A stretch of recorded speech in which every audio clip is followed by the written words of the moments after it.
에베소서 5장에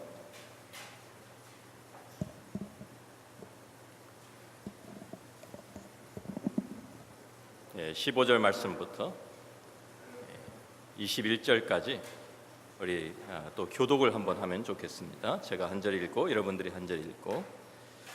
그런즉 너희가 어떻게 행할지를 자세히 주의하여 지혜 없는 자같이 하지 말고 오직 지혜 있는 자같이 하여, 그러므로 어리석은 자가 되지 말고 오직 주의 뜻이 무엇인가 이해하라.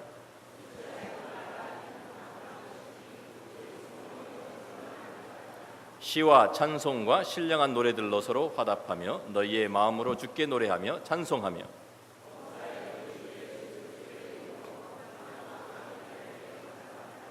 그리스도를 경외함으로 피차 복종하라. 아멘. 한 왕이 이런 명령을 내렸다고 합니다. 온 세상의 지혜를 다 모아가지고 책을 하나 만들어 봐라. 그러니까 사람들이, 지혜자들이 다 모여가지고요, 막 몇 년 동안 애를 써가지고 하여튼 다 모았는데 엄청나게 방대한 분량이 되었어요. 그래가지고 그 책들을 다 방 하나에 가득한, 큰 방이 하나 가득하게 다 채워놓았습니다. 그러니까 왕이 이제 왕 앞에 이제 보고를 한 것이죠. 다 준비가 되었습니다. 다 모았습니다. 그러니까 왕이 가서 딱 보더니 이걸 언제 다 읽어? 그러니까 한 권으로 줄여봐, 한 권으로. 그리고서 또 갔어요. 그러니까 또 이 사람들이 지혜자들이 모여가지고, 학자들이 모여가지고 열심히 줄여가지고 정말 진짜 지혜를만 담은 한 권의 책을 만들었습니다. 그래서 왕이시여, 책이 완성되었습니다. 그러니까 왕이 또 책을 딱 받아보니까 그것도 아직도 너무 많아. 야, 이걸 언제 다 읽고 이걸 언제 다 공부하냐. 한 페이지로 줄여라. 그러니까 또 이 사람들이 그 한 책을 열심히 또 시간 들여가지고 열심히 해서 한 페이지로 줄였어요. 그랬더니 또 왕은 내가 기억하기 좋게 한 문장으로 만들어봐, 한 문장. 그래서 한 문장이 드디어 나왔답니다. 여러분, 여태까지 이 온 세상의 모든 지혜를 다 담은 한 문장 뭔지 아십니까? 아세요? 모르시죠? 오늘 아주 수지 맞으셨습니다. 제가 알려드릴게요. 온 세상 여태까지 총 모든 인류의 전 지혜를 다 담은 그 한 문장, 세상에 공짜는 없다. 그게 세상의 지혜의 결론이래요. 근데 우리가 믿는 하나님, 우리가 믿는 이 성경에서 정말 지혜가 무엇입니까? 세상의 지혜는요, 결국 알고 보면 그렇게 시시한 거예요. 결국 알고 보면 그냥 세상에 공짜는 없다, 이렇게 끝나는 거예요. 정말 하나님께서 우리에게 주신 그 지혜는 우리가 어떻게 사는 것이 가장 아름답게 사는 것인지, 어떻게 사는 것이 가장 멋있게 사는 것인지, 어떻게 사는 것이 가장 보람 있게 사는 것인지, 어떻게 사는 것이 가장 의미 있게 사는 것인지, 그것을 아는 것이 참다운 지혜입니다. 많은 사람들이 박사학위를 가지고서도 지혜롭게 살지 못합니다. 박사학위를 가지고도 어리석게 사는 사람들 많습니다. 그런데 반대로 공부는 많이 못했어도 정말 인생을, 하나님께서 우리에게 주신 이 삶을 정말 아름답고 멋있게, 보람되게, 의미 있게 사는 사람들이 또 있습니다. 우리 크리스천들은 어떤 사람들입니까? 세상의 지혜를 가지고 사는 사람들이 아니라 하나님께서 우리에게 주신 지혜를 가지고 아름다운 삶을 살아가는 사람들인 줄로 믿습니다. 하나님이 인정하시는 그 삶이죠. 하나님이 기뻐하시는 그 삶, 하나님께서 우리에게 명령하신 그 삶을 살아나가는 것이 정말 지혜 있는, 많은 사람들이 지혜 없는 자같이 살아가고 있는데, 이때에 우리가 하나님께서 우리에게 주신 삶이 어떠한 것인지, 하나님이 우리에게 원하시는 것이 무엇인지 그 비전을 가지고 살아가는 사람이 진정한 지혜를 가지고 사는 사람입니다. 그런데 세상은 우리가 그렇게 살아가도록 내버려 두질 않습니다. 16절에 보니까 세월을 아끼라, 때가 악하니라 그랬어요. 세월을 아낀다는 말씀은 시간을 다시 사와라, 그런 뜻이에요. 근데 어떻게 시간을 다시 사와야 지나가 버렸는데? 그건 불가능한 일이죠. 시간을 다시 사오라는 이 말씀은 여기에 있는 것처럼 세월을 아껴라, 예? 허송세월하지 말고 그냥 세상이 흘러가는 대로 따라 살면서 허송세월하지 말고 허비하지 말고 정말 우리에게 주신 그 기회를 놓치지 않고 잡아서. 그래서 영어로 보면 NIV에 making the most of every opportunity 그랬어요. 하나님께 주신 기회를 놓치지 않고 그것을 잡아가지고 사는, 그것이 지혜로운 삶이라고. 그러면서 우리에게 명령합니다. 우리가 그렇게 해야 될 이유는 때가 악하기 때문입니다. 우리가 사는 세상, 우리가 사는 이 우리 주위의 환경이 우리가 하나님을 추구하고 하나님을 따라가고 이것을 가만 그냥 내버려 두질 않습니다. 계속 유혹하고 계속 다른 방향으로 우리의 눈을, 시선을 돌리게 하고, 그렇기 때문에 우리는 주의해야 된다. 세월을 아껴야 한다. 때가 악하기 때문에 우리가 깨어 있어야 한다라고 성경이 우리에게 계속 명령하는 것입니다. 여러분, 솥 안에 든 개구리 이야기 들어보셨습니까? 개구장이들이 개구리 한 마리를 잡아가지고요. 저도 어렸을 때는 우리 집 앞에 대전에 살았는데요. 제가 대전 한복판에도 아직 논이 있었고요. 거기에 개구리를 잡았어요. 메뚜기도 잡고. 그래서 메뚜기도 튀겨 먹고, 개구리도 다리 구워 먹고, 그런 어린 시절이 기억이 납니다. 그런데 그 개구리를 한 마리 잡아가지고 개구장이들이, 야, 우리 한번 실험을 해보자. 그래가지고 개구리를 찬물에다가 넣은 상태로요, 온도를 살살살살 덮이는 거예요. 물을. 언제 이 개구리가 튀어나가는가 그거 보려고. 그래서 워낙 조금씩 불을 떼니까 온도가 너무 천천히 올라가니까 이 개구리가요, 아무것도 모르고 그냥 거기서 개골 하다가 갑자기 푹, 물이 끓으면서 죽어버렸어요. 어떻게 보면 우리 크리스천들이 세상에 취해 살다가 세상의 어떠한 변화 가운데에서 우리 자신들의 우리가 나가야 될 방향, 비전 다 잃어버리고 그렇게 살다가 보면은요, 세상에 가는 대로, 세상이 흘러가는 대로 따라 살다가 우리는 그 개구리와 같은 종말을 맞이하게 될지도 모릅니다. 하나님께서 그래서 우리에게 너희가 지혜 있는 자 같이 살아라, 세월을 아껴라, 때가 악한 이러한 세상에 살기 위해서는 너희가 어리석은 자가 되면 안 되고 오직 주의 뜻이 무엇인지, 우리 어떻게 살아야 됩니까? 주의 뜻이 무엇인지 이해하면서 살아라. 주의 뜻이 무엇입니까? 우리를 향한 주의 뜻. 우리가 하나님의 말씀에서 우리를 찾을 수 있죠. 하나님이 우리에게 무엇을 원하시는지, 하나님께서 우리가 어떻게 하나님을 섬겨야 되는지. 우리가 사실 성경 공부 많이 하잖아요. 제자 훈련도 하고 몰라서 안 하는 게 아니잖아요. 그렇죠, 여러분? 어떻게 살아야 되는지 여러분 정말 몰라서 교회 나오신 분 계십니까? 사실은 거의 다 압니다. 다 알아요. 어떻게 살아야 되는지, 내가 뭘 잘못하고 있는지. 상담하러 오시는 분들 보면은요, 오셔가지고 자기 문제 몰라서 찾아오는 게 아니에요. 거의 다 알고 있어요. 와가지고 상담이 필요합니다, 목사님 조언이 필요합니다, 와서 얘기하는데 보면 저는 아무 얘기하는데 혼자서 다 얘기하다가 자기가 혼자 제가 이런 잘못을 하고 있고 다 스스로 결론 내리고 다 자기가 처방까지 다 하고, 그리고 고맙습니다 하고 갑니다. 되게 그래요. 되게 자기가 지금 뭘 어떻게 하고 있는지, 잘못하고 있는지 다 알아요. 그리고 뭘 해야 되는지도 알아요. 우리가 어떻게 살아야 되는지 여러분 말씀을 통해서, 여러분 주일마다 우리가 선포되는, 강대 선포되는 목사님의 말씀을 통해서 우리들이 많이 배우고 있습니다. 성경 공부를 통해서 하나님의 뜻을 우리는 깨닫고 있습니다. 어떻게 살아야 되는지, 무엇을 해야 되는지, 방향이 어떠한 방향을 가지고, 어떠한 방향을 향해서 목적을 가지고, 무슨 비전을 가지고 살아야 되는지 우리들이 다 압니다. 그런데 알고 있는데 문제가 뭡니까? 그것을 행할 능력이 없는 거예요.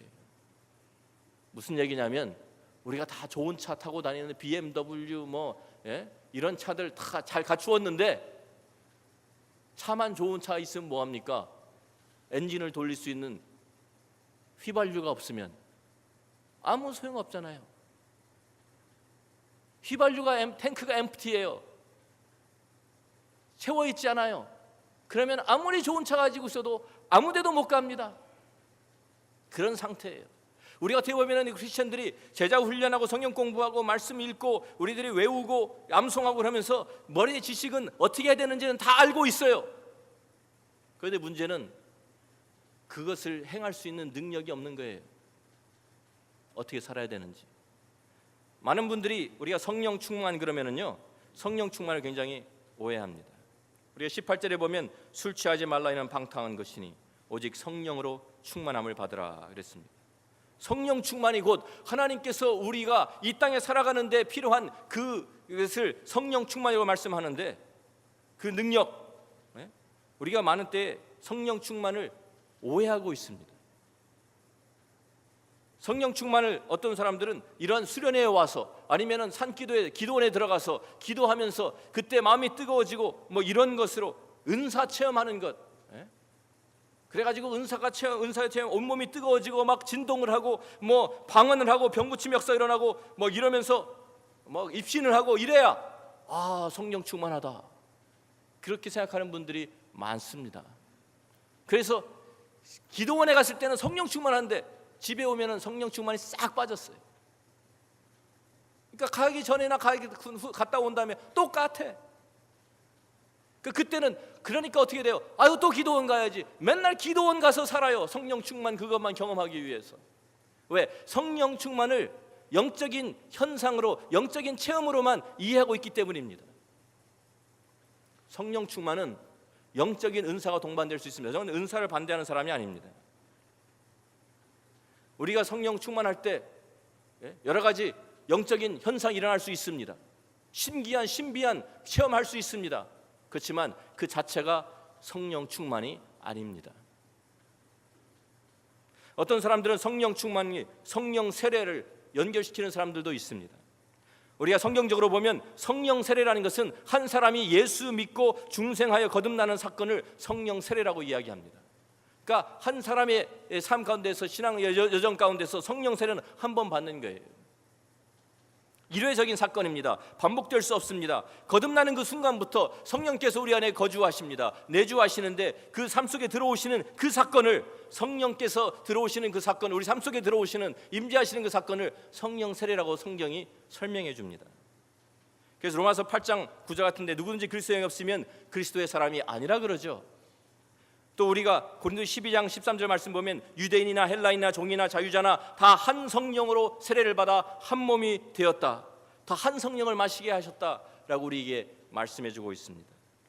성령 충만은 성령 세례도 아니고요, 성령 충만은 성령의 은사를 체험하는 것, 어떤 신비한 체험을 하는 것, 성령의 어떤 영적인 그런 체험을 하는 것이 아닙니다. 성령 충만은 오늘 이 18절에 나오는 말씀처럼 술 취하는 것과 비슷하다고 우리에게 말씀해 줍니다. 성령 충만이 어떤 것인가? 술 취하는 것에 비교를 하고 있어요. 완전히 다른 것이지만 동시에 또 비슷한 점이 있다는 것입니다. 여러분 술 취해 본 적 있으십니까? 고개를 끄덕이신 분도 있고 아주 딱 잡아떼는 분도 있고, 저도 대학교 때 제가 고등학교 때까지 참 시카고에서 목사의 아들로 제 얼굴이 완전히 팔려가지고요, 꼼짝을 못하고 자랐어요. 그래가지고 어디를 가든지 뭐 그때는 한국 사람들 많지 않았으니까 저를 딱 보면은요, 저는 그 사람들을 모르는데 그 사람들은 저를 다 압니다. 저 양 목사 아들 다 알아요. 그러니까 어디를 가서 뭘 해도 다 들통나가지고요, 금방 저희 아버님께 보고가 됩니다. 그러니까 어디가 뭐 꼼짝을 못해요, 꼼짝을. 그래가지고 애들이 그 고등학교 때 가는 그 흔한 그 파티에도 한번 못 가봤어요. 파티 가면은요, 애들이 먼저 저를 말려요. 야, 너 오면 너 때문에 우리까지 욕 먹어. 목사 아들 데리고 갔다고. 그러니까 넌 제발 오지 마. 그래서 한 번도 저를 초대도 안 해주고요. 그래가지고 한 번도 못 가본 거예요. 그러다가 대학을 갔는데, 대학이 일리노이 대학 공대를 갔는데요, 한 30마일 떨어져서 시카고의 남쪽으로 샴페인 일리노이에 거기 가니까요, 저를 아는 사람이 없어요. 얼마나 감사한지. 와, 해방이다. 제가 실제로 말씀드리는데 참 저는 지금 생각하면 얼마나 죄송한지. 저희 어머니와 아버님, 제가 막내예요. 육형제 중에 막내입니다. 근데 저희 어머니가 저를 40에 낳으셨어요. 그러니까 아주 제가 어렸을 때부터 저희 어머니가 그냥 저를 이렇게 끼고 사셨는데, 근데 제가 이제 마지막 막내가 이제 대학을 갔잖아요. 그러니까 저희 형님들 다 대학 갈 때는 그렇게 별로 이렇게 참 섭섭해하지 않으셨는데, 제가 대학을 간다 그러니까 저희 어머니가 굉장히 많이 참 슬퍼하시더라고요. 그러니까 내 새끼가 드디어 집을 떠나는구나, 내 품을 떠나는구나, 이런 생각을 하신 것 같아요. 그래가지고 저를 그 대학교까지 그 dormitory에 드롭업을 해주시고 가시는데, 어머니는 계속 우시는 거예요. 가실 때부터 우시고, 대학교 기숙사 방에 들어가서 다 이제 짐 정리하고, 그런데 이제 가시면서 기도해 주시면서 가시는데 계속 우시는 거예요. 근데 저는요, 속으로 드디어 해방이다. 너무너무 좋았어요. 너무너무 좋았어요. 그 목사의 아들이라는 이 짐 벗어 던졌으니까. 그래서 제가 신나게 놀았죠. 공부 안 했다는 말이 아니라 공부는 했는데, 한국 학생들이 한 30명 되는데 한국에서 유학 오신 분들도 있고, 뭐 미국에서 다 한국 이제 대학을 간 친구들도 있고, 제 친구들 같이 거기 또래들이 있고, 그러니까 같이 모여가지고 매주 파티를 하는 거예요. 매주 말에 되면 일주일 동안 공부하다가 스트레스 받으니까 금요일 되면 모여가지고 어떤 누구 아파트에 모여가지고 맥주 파티 맨날 하는 거예요. 그래가지고 거기에서 맨날 그냥 가면은 이제 신나죠. 스트레스 풀고. 그래서 거기 휩쓸 다니는데, 저는 그때 그러니까 저보고 이래라 저래라 하는 사람 하나도 없으니까 얼마나 좋아요. 2년 동안 신나게 놀았어요. 그렇게. 근데 얼마나 파티를 하고 싶어 하는지, 이 친구들이 생일 파티 맨날, 명목은 생일 파티에 맨날 무슨 놈의 생일이 이렇게 많은지, 생일이 아닌데도 미리 땡겨서 생일 파티 하는 거야. 야, 오늘 다음 주는 네 생일 파티 하자, 이렇게. 방학 때는 네 생일 방학 때니까 그때 무대에 못 놀잖아, 미리 놀자, 이런 식으로. 그래서 저도 술 취해본 경험이 있습니다. 술 취하면은요 어떻습니까? 전에는 없던 담대함이 생기고요. 아니 보통 때는 말도 못 놓는 형한테, 저는 지금 프레시맨이고 3학년 4학년 이런 형들한테 네가 어쩌고 이러면서 대들어도 너 술 취했구나 하고 봐주더라고요. 아니 담대함도 생기고 그래요. 그런데 문제가 뭡니까? 제정신을 하는 겁니까? 제정신을 하는 게 아닙니다. 다 누구의 힘을 빌려서 하는 것입니까? 술의 힘을 빌려서 하는 것입니다. 술 취하지 말라. 술 취한 것이 바로 그것입니다. 술로 충만한 거예요. 술로. 그래서 술이 들어오니까 내가 내 자신을 컨트롤하는 것이 아니라 알코올이 나를 컨트롤하는 거예요. 내 삶을 컨트롤하는 거예요. 그러니까 운전하다가 잡힌 사람들 많이 보셨죠? TV에. 경찰이 잡으면 뭐 합니까? 제일 쉬운 거, walk the straight line. 그런데 그거를 보통 때 멀쩡한 사람들은 할 수 있습니까? 못합니까? 하죠. 왜 못해요? 근데 술 취한 사람은 그거 못하는 거예요. 휘청휘청 넘어지고 한 발 하나 들고 서 있기, 10초도 10초도 이것도 못해. 그러면서 거꾸로 숫자도 1부터 10까지, 10부터 1까지 거꾸로 세봐. 10, 9, 7 이런 식으로 잃어버리는 거예요. 그 쉬운 거를 보통 때는 국민학교 1학년도 할 수 있는 거를 다 큰 어른들이 그런 걸 못하는 거예요. 왜? 자기가 자기를 제어할 수 있는 능력을 이미 잃어버렸습니다. 왜? 술이 들어와서 술이 나를 컨트롤하기 시작하는 거예요. 그러니까 그렇게 술이 들어오면 어떻게 된다고요? 이는 방탕한 것이니, 방탕한 삶으로 술이 우리를 몰아가요. 생각이 흐려지고 결정을 제대로 올바른 결정을 하지 못하게 하고. 그래서 노아 같은 우리가 보면 노아도 술 취해가지고 실수하잖아요. 실수하게 만들고 문제가 생겨요. 운전하다가 사고 치고 사람 죽이고 감옥 가고 인생 망칩니다. 술 취하면 방탕한 것이 되고 결국은 인생 망칩니다. 그런데 성령 충만은 비슷하면서 다른 거예요. 어떻게 비슷합니까? 술 취한 것처럼 성령이 충만하면 우리의 삶을 누가 다스리시는 거예요? 성령이 다스리시는 거예요. 성령은 거룩한 영입니다. 성령은 하나님의 영입니다. 그러니까 성령께서 우리의 삶 속에 오셔서 우리를 다스리기 시작하시면 우리는 방탕한 삶이 아니라 거룩한 삶, 하나님이 기뻐하시는 삶, 하나님이 원하시는 삶, 하나님의 뜻대로 살 수 있는 그 삶의 그 원동력이 우리에게 주어지는 거예요. 성경에서 우리에게 말씀합니다. 분명히 우리의 크리스천의 삶은 절대로 초자연적인 삶이기 때문에 우리의 힘으로는 절대로 감당할 수 없습니다. 어떻게 우리가 원수 같은 사람 용서할 수 있어요? 내 힘으로는 절대 안 되는 거예요. 인간적인 방법으로는 절대 안 되는 거예요. 그런데 성령께서 우리를 사로잡으시면, 성령께서 우리와 함께 하시면, 성령께서 우리에게 그 능력을 주시면 우리가 전에는 용서하지 못하는 사람을 용서할 수 있게 되는 거예요. 전에는 사랑할 수 없던 사람을 사랑할 수 있게 하는 것이 내가 하는 것이 아니라 내 안에 계신 성령께서 우리를 다스리시기 때문에 가능해지는 거예요. 내가 스스로 거룩한 삶을 살아갈 수 없는데 성령께서 우리 안에 들어오셔서 나의 못된 버릇들을 고치시고 새롭게 하셔서 우리를 하나님의 거룩한 자녀로 살게 하시는 거예요. 믿으십니까? 성령의 능력입니다. 성령께서 우리가 크리스천의 삶을 살 수 있는 그 능력을 우리에게 주시는 거예요. 그래서 우리가 크리스천으로 살아갈 수 있는 줄로 믿습니다. 내 힘으로는 이것이 불가능해요. 나의 모든 우리가 생각해 보세요. 뭐 술을 끊는다, 뭐 담배를 끊는다. 우리 의지를 가지고 의지가 정말 강한 사람들도요 못 하더라고요. 너무 힘들어하더라고요. 그죠? 사람의 의지라는 것은 그렇게 강한 것이 아닙니다. 우리가 할 수 없는 것을 성령께서 우리에게 오셔서 우리의 생각과 우리의 의지와 우리의 감정과 우리의 입술의 말과 우리의 모든 행동과 우리의 모든 그 자세를, 마음을 다스려 주시니까 우리가 크리스천의 삶을 살아갈 수 있는 거예요.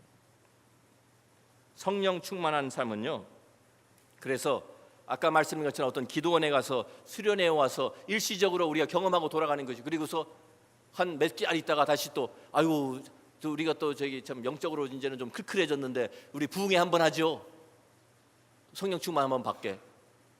이래가지고 6개월마다 한 번씩 뭐 성령으로 충만 받고, 그리고서는 또 지나가다가 어느 정도 지나가면은 또 다시 또 채워져야 되고 또 해야 되니까 무슨 집회를 부흥 집회를 하고 이러는 것이 아닙니다. 우리가 저도 참 유스 패스터로 전도사로 오랫동안 애들하고 다루고 했는데요. 아이들 데리고 수련회 가면 여름 수련회, 겨울 수련회 항상 있잖아요. 1년에 2번씩. 갔다가 가면은 애들이 참 거기서 뜨거워져 가지고 막 찬양하고 막 그래 가지고 신나죠. 신나 가지고 막 성령 충만해지죠, 정말. 그리고 완전 삶이 완전히 변하죠. 근데 부모님들이 다 아시지만 얼마나 오래 갑니까? 얼마나 오래 가요? 보통 일주일, 좀 많이 가야 한 달. 그리고 또 다 싹 빠지는 거예요. 싹 빠져요. 왜 그렇습니까? 성령 충만한. 근데요, 애들만 그래요? 우리 자녀들만 그래요? 이 자식들 또 뭐 그냥 수련회 갔다 왔다고 뭐 그러더니 한 달 지나더니 뭐 또 옛날 그 모양 그 꼴이구나. 애들만 그렇습니까? 부모님도 사실 우리도 다 똑같습니다. 그렇잖아요? 은혜 받았다, 성령 충만하다. 그런데 주일날 바로 예배 드리고 막 신나가지고 정말 성령 충만한 말씀 듣고 성령 충만해졌는데 나오면서 주차장에서 싸우잖아요. 주차장에서. 그렇죠? 그런 경험 많습니다. 그렇죠? 하루도 못 가, 하루도. 왜 그렇습니까? 우리들이 원래 만들어진 게 그래요, 여러분. 우리들이 만들어진 것이. 우리가 다 참 하나님께서 우리를 참 선하게 만드셨는데 아담과 하와의 범죄 이후에 우리에게 죄성이라는 것이 있습니다. 우리는 이 죄성을 가지고 있는 한 우리는 어떤 사람들이냐면요, 밑 빠진 독이에요. 밑 빠진 독. 채워도 계속 빠져요. 채워진 것 같은데 그 순간부터 빠져나가는 거예요. 그러니까 조금 지나면 다시 옛 버릇 나오고 다시 옛 습성 나와가지고 옛 사람이 나와가지고 다시 판을 칩니다. 그러니까 또 성령 충만할 때는 막 정말 천사 같은 얼굴 하고 있다가 조금 있으면은 그냥 또 금방 그냥 잡아 먹을 듯이 달려드는 이러한 우리가 그렇게 생겼어요. 밑 빠진 독이라고요. 자, 그래서 성령 충만을 현재 동사에 충만함을 받으라, 이것을 우리가 헬라어로 보면요, 계속해서 반복해서 계속 받으라는 그런 명령형이에요. 한 번 받고 일회적인 한 번 사건, 한 번의 그 사건으로 끝나버리는 것이 아니라 성령 충만을 받고 또 받고 또 받고 또 받고 계속해서 받아야 된다. 진행형으로 되어 있어요. 그게 필요한 거예요. 다시 말하면요, 밑빠진 독을 채울 수 있는 방법은 어떤 것이 있습니까? 어떻게 해야 됩니까? 그 밑빠진 독을 막든지. 예? 그런데 그거는 우리가 살아있는 동안 불가능하죠. 우리가 이 죄성을 벗어낼 수가 없으니까. 밑빠진 독을 못 고친다 그러면 어떻게 해야 돼요? 다른 수가 없습니다. 계속해서 위에다가 수도꼭지를 틀어놔야 돼요. 수도꼭지를 밑에 그릇이 물이 빠진, 저기 밑이 빠진 그 그릇이라 할지라도 계속해서 위에서 그거보다 빠져나가면 더 많이 계속 채워지면 흘러 넘치게 되어 있습니다. 계속 채워지죠? 그 상태예요. 계속 위에서 위로부터 성령의 역사하심이, 성령의 충만하심이 계속 임해야 돼요. 그래야 우리가 계속 성령 충만한 상태를 유지할 수 있는 거예요. 그렇기 때문에 성경에서 계속적으로 지속적으로 끊임없이 성령 충만을 받으라. 그러니까 이런 수련회 와서만 성령 충만하는 것이 아니죠. 매일매일 삶 가운데에서. 여러분, 성령 충만은 어디에서 나타나는지 아십니까? 이런 수련회 와서, 교회 와서 예배 드릴 때 성령 충만이 나타나는 것이 아닙니다. 진짜 성령 충만은 어디서 나타나냐면 여러분의 매일매일 삶 가운데 성령 충만이 임하는 줄로 믿습니다. 그래서 우리가 여기에 보면 그 다음에 계속해서 나오는 이야기들이 있어요. 아내들이여, 남편들이여, 이 말씀들. 가정에서 아내와 남편이 어떻게 살아가는 그 모습 가운데서 성령 충만이 나타나는 거예요.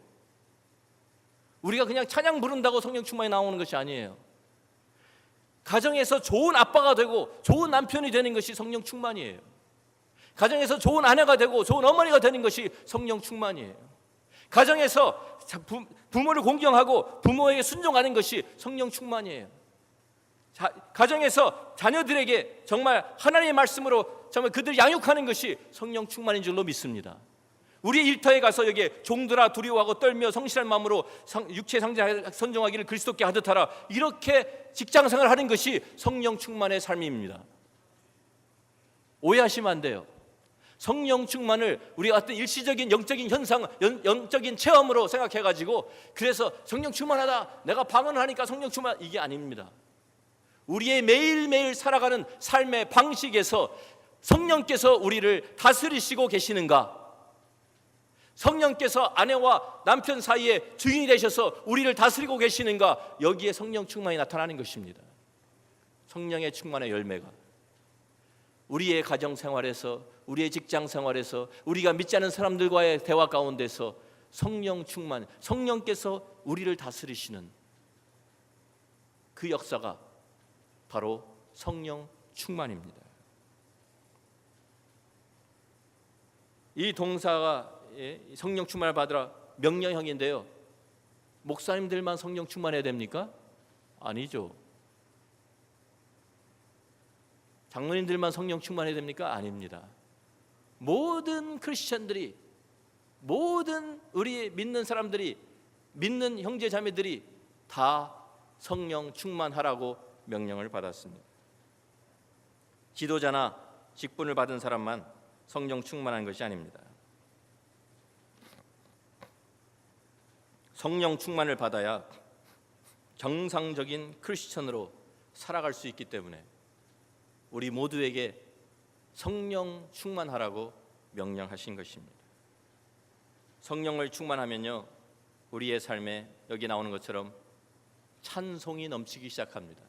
그냥 우리 삶 속에 우리가 맨날 차 타고 다닐 때 찬송가 틀어놓고 다닌다는 얘기가 아니고요, 우리의 마음속으로 드러나는 하나님을 향한 찬양이 있습니다. 감사가 있습니다. 하나님 앞에 우리가 섬기기 때문에, 하나님의 다스림을 받기 때문에, 성령의 다스림을 받기 때문에 우리가 서로 복종하기 시작합니다. 우리의 관계가 새로워집니다. 거기에서 성령 충만의 열매들이 보여지는 겁니다. 우리의 삶 가운데 이러한 성령의 그 열매들이, 성령 충만의 열매들이 보여지고 있습니까? 어려운 상황 가운데서도 하나님 앞에 감사. 성령 충만한 사람은 감사한 것을 찾죠. 코리 텐붐이라는 사람이 있죠. 코리 텐붐이라는 사람, 유명한 사람입니다.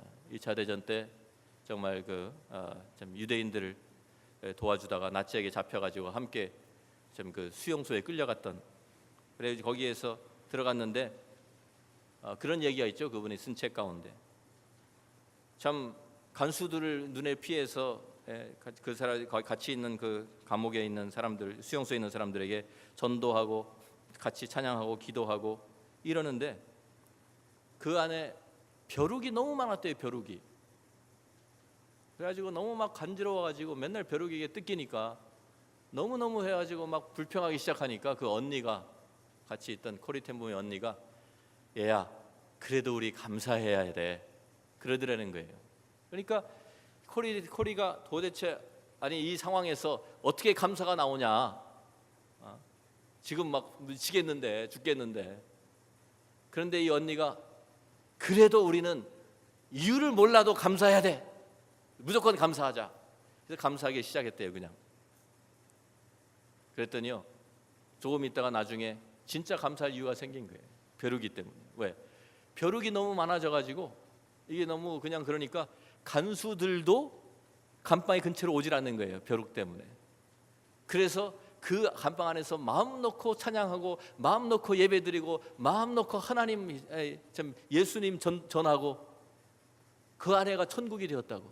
벼룩 때문에 그 안에서 모든 그 일 할 수 있었다고. 그래서 진정으로 하나님 벼룩이 때문에 감사합니다 라는 감사를 했다는 이야기가 있어요. 어려운 상황 가운데서도 감사. 여러분 안용환 목사님이라고 낮은 대로 임하소서 주인공 아시죠?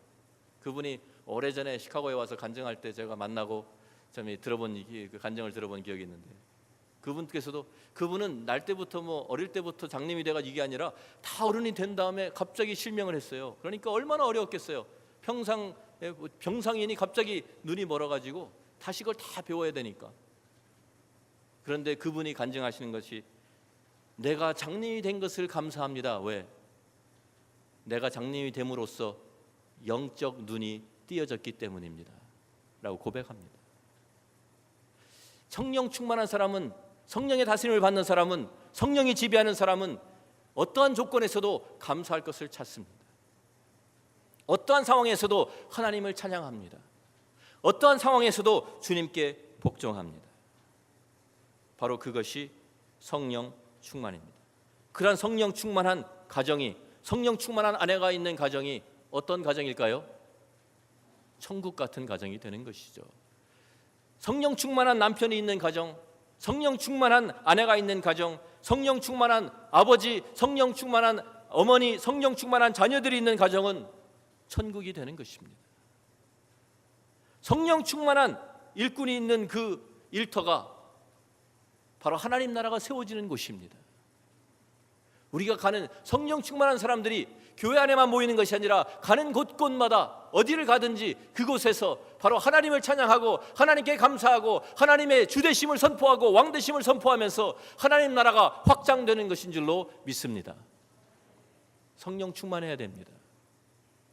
일시적인 현상으로가 아니라 우리의 삶 가운데서 우리의 삶을 계속적으로 드라이브해가는 그 하나님의 원동력, 능력, 성령께서 우리의 그 능력을 주시고 우리가 그 크리스천의 정말 예수님 닮아가는 그 삶을 살아가는, 그 삶을 살아가게 하시는 그 능력이 성령께서 우리에게 주시는 능력입니다. 그래서 저는 성령 충만을 참 이렇게 가끔 설명을 합니다. 우리가 아까도 말씀드렸지만 비싼 아주 스포츠카가 있어요. 제가 스포츠카를 하나 새로 샀다고 없지만, 제 소망이지만 샀다고 가정을 해보세요. 새 차를 지금 멋있는 그냥 그 차를 뽑아가지고 와서 탁 이제 집 앞에 세워놨습니다. 그런데 제 아들이, 제가 아직 타보기도 전에 제 아들이 아빠, 내가 좀 타봐도 돼? 운전해도 돼? 근데 이 아들이 아직 운전면허도 없는 어린애예요. 내가 해도 돼? 그런데 여러분, 아무리 아들을 사랑한다고 해서 운전면허도 없는 애한테 그 차 맡길 수 있습니까? 그죠? 너는 내가 정말 내 생명보다도 사랑하는 그 아들이지만 그 아들한테 그 차 맡기면 어떻게 돼요? 아직 운전면허도 없는 애가 멋있는 차 그냥 자기가 타보고 싶다고, 아빠 이 차 내가 좀 몰아볼게. 그렇다고 맡길 수 없잖아요. 키 주고 그래 네 마음대로 한번 멋있게 한번 달려봐, 신나게 한번 해봐. 이러면 큰일 나죠. 사고 치고 차만 망가지는 것이 아니라 다른 사람 죽이고 난리 나죠. 그러니까 절대로 맡기면 안 되는 거예요. 그죠? 아무리 내가 좋은 아빠라 해도 그거 맡기면 안 돼요. 맡기는 것이 좋은 아빠가 아니에요. 키를 뺏어야지. 그죠? 아니야, 너 옆에서 구경이나 해. 내가 운전하고 너는 같이 우리 드라이브 가자. 자, 이게 성령 충만입니다. 나는요, 하나님과 나를 비교하면 누가 더 엑스퍼트입니까? 내 삶의 운전석에 누가 앉으셔야 안전하게 운행을 하겠습니까? 하나님이시죠. 성령이시죠. 그러니까 성령께 우리의 삶의 그 운전대를 맡겨드리는 거예요. 저는 어린아이와 같습니다. 저는 아무것도 모릅니다. 5분 앞도 모르잖아요. 우리 무엇이 일어날지 어떻게 될지 우리는 아무것도 몰라요. 그런데 우리들이 내가 고집하면서 내가 하겠습니다. 하나님 옆에서 그냥 구경만 해주세요. 응원만 해주세요. 이게 아니죠. 성령 충만한 것은 내가 할 수 없는 것을 내가 고백하고, 주님 없이는 예수님이 말씀하신 것처럼 나를 떠나서는 너희가 아무것도 할 수 없다고 말씀하셨잖아요. 주님의 그 말씀 가운데서 우리가 깨닫고 내가 할 수 있는 것은 아무것도 없어요. 그렇기 때문에 주님께 온전하게 성령께 맡겨드리는 거예요. 주님이 저를 온전히 다스려 주십시오. 주님께서 나의 인생의 운전대에 앉아 주십시오. 여태까지 내가 40, 50, 30, 60 평생을 내 마음대로 살았는데 이제부터는 주님께서 나를 다스려 주시고 나를 주님 컨트롤해 주시고 나의 감정을, 나의 의지를, 나의 모든 생각을, 나의 모든 삶의 부분 머리부터 발끝까지 주님께서 나를 다스려 주시기 원합니다. 그렇게 주님 앞에 양도할 때 그것이 성령 충만입니다. 그것을 우리가 매일매일 우리가 반복하며 살아가는 것입니다. 매일 아침 우리가 눈을 뜰 때마다 주님, 오늘도 주님께서 저를 다스려 주십시오. 우리의 가정을 다스려 주십시오. 우리의 자녀들을 주님 다스려 주십시오. 우리 교회 주님 다스려 주십시오. 우리 일터 주님 다스려 주십시오. 우리 사업체 주님 다스려 주십시오. 주님의 영광 위에서 살게 해 주십시오. 주님의 뜻대로 우리가 살기 원합니다. 주님께서 주신 비전대로 우리가 살기 원합니다. 바로 그것이 진정한 성령 충만입니다. 하루가 아닙니다. 일주일 하는 것이 아닙니다. 한 달 하는 것이 아닙니다. 매일매일 순간순간 필요할 때마다 내가 어느새도 나도 모르는 사이에 다시 또 내가 운전석에 앉아있을 것을 발견할 때마다 주님, 제가 또 운전석에 앉았네요. 주님이 앉으셔야 되는데, 주님이 제 삶을 주관하고 이끌고 가셔야 되는데 올려드리는 바로 그 삶, 그것이 우리에게 말씀하시는 성령 충만한 삶입니다. 이렇게 살아야 우리가 주님께서 기뻐하시는, 주님께서 인정하시는, 주님이 원하시는 삶을 살아가는 것입니다. 우리 하루하루 삶 가운데서 성령 충만한 여러분이 되시기를 주의 이름으로 간절히 축원합니다. 같이 한번 우리 눈 감고 잠깐 기도합니다. 성령 충만한 남편이십니까? 성령 충만한 아내이십니까? 성령 충만